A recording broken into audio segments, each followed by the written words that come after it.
আসসালামু আলাইকুম ওয়া রাহমাতুল্লাহ। প্রিয় দর্শক, এই দুটি নিদর্শন যদি আপনার মাঝে থাকে তাহলে বুঝে নেবেন আল্লাহ তাআলা আপনার পাশে আছেন। আল্লাহ তাআলা আপনাকে অনেক ভালোবাসেন।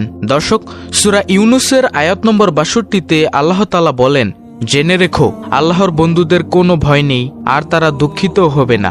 তাহলে আল্লাহর বন্ধু কারা? আমরা সকলেই তাদের একজন হতে চাই। তাই আল্লাহ তাআলা বলেন, আল্লাহর বন্ধু তারা, তাদের দুটি গুণ রয়েছে, সেগুলো হলো নম্বর ১, তারা আল্লাহর প্রতি বিশ্বাস রাখে এবং আল্লাহর সাথে তাদের সঠিক সম্পর্ক রয়েছে। তারা আল্লাহর সম্পর্কে সচেতন, তাদের আল্লাহর ক্রোধের ভয় রয়েছে। তারা সর্বদা আল্লাহর নির্দেশ মান্য করে। তারা আল্লাহর আদেশের মাঝে কোনো ত্রুটি খুঁজে পায় না এবং তারা সব সময় আল্লাহর হালাল হারামের ব্যাপারে সতর্ক থাকে। তারাই আল্লাহর বন্ধু, তারাই নিরাপদ দিকে আছে।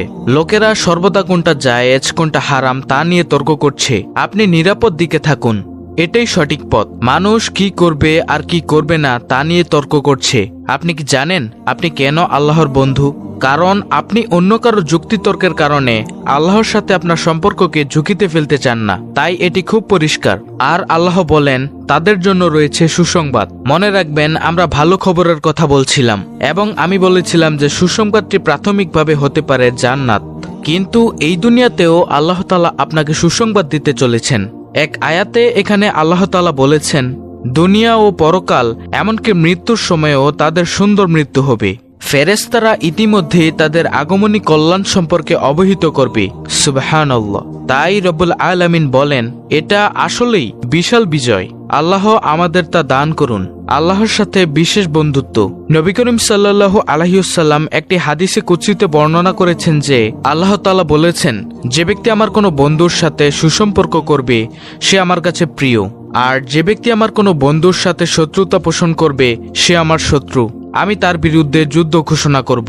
আল্লাহ তাআলা যেন আমাদেরকে তার বন্ধু হিসেবে কবুল করে নেন, আল্লাহ তাআলার সাথে যুদ্ধ করার জন্য নয়। এটা একই সাথে খুব সুন্দর এবং খুব ভীতিকর, কারণ আল্লাহর বন্ধু কারা সেটা প্রকাশ্য নয়। হযরত আলী রাদিয়াল্লাহু আনহু বলেন, আল্লাহ মানুষের ব্যাপারে দুটি জিনিস লুকিয়ে রেখেছেন। নম্বর ১, তার ভালো কাজের মধ্যে তার আনন্দ লুকিয়ে রেখেছেন।